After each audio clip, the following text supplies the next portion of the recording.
Okay, Sons of Decay 2 is Esoctrilihum's Doth Decay. I suppose the term avant-garde is French, after all, defined as an experimental genre and the innovative artist who created it. Seen as genius or even controversial, these are artists that not just push the envelope, but they create their own entirely. From the country that brought us the wild experimentation of Deathspell Omega and Blut aus Nord, another gothic protege of black metal weirdness has been quickly churning out his mix of furious wrath and melodic languors. This is his 11th full length since sliding out of the shadows in 2016 as a solo black metal project. These 7 epic tracks are in the toothy 8 to 15 minute range, so dim the lights and close your eyes, and just let these songs go through their movements and soak in the violence and softness. The tracks seem to me to move through chapters of sorts, often a second of a pause before the next movement begins. I had a few favorite tracks, although it was hard to choose.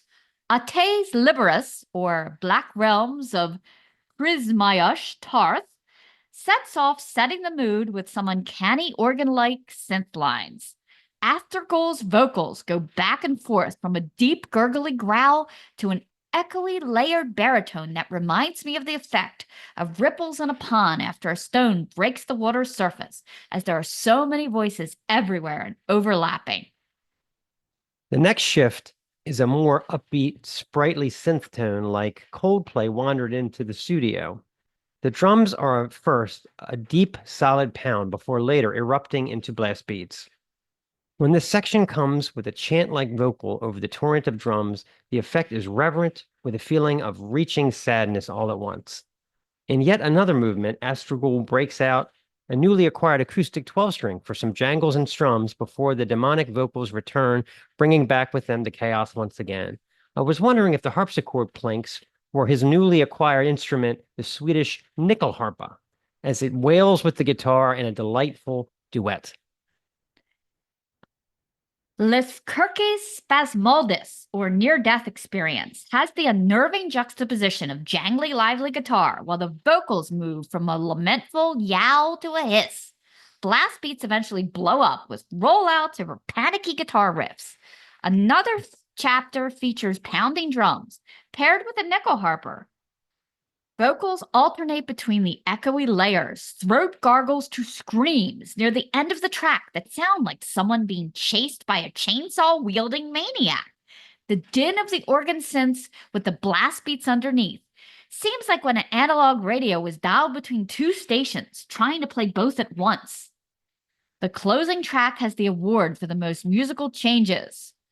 Azrael, the mystical radiance of the eternal path. The plodding, plucky synths over drum rolls with that echoey, rippled vocal is ghostly and dreamy. Later blast beats and chants gives way to a synth melody in a Middle Eastern style-esque moment.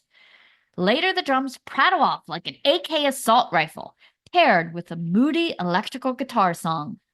I tried to see if I could translate the song titles, but Google Translate was at a loss. Turns out he invents his own words, sometimes using demon names combined with other parts of other words. Honestly, I don't think this man ever sleeps or isn't compulsively creating at all times. He even did the cover art, which he calls a naive painting, which I think captures all the many moods and movements. As the longer you look at it, the more hidden demons and symbols are uncovered. So take a sidestep into the dark world of our French cape-wearing, goatee-sporting DIY guy. It's a step into another path. To borrow from Robert Frost, the path that is less traveled by, and that, my metal friends, has made all the difference.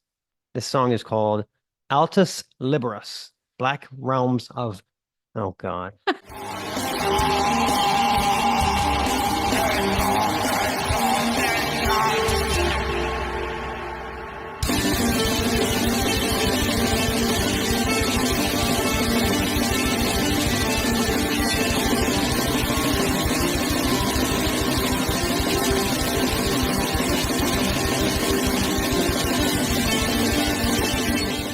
This is the Snaggletooth Extreme Metal Podcast.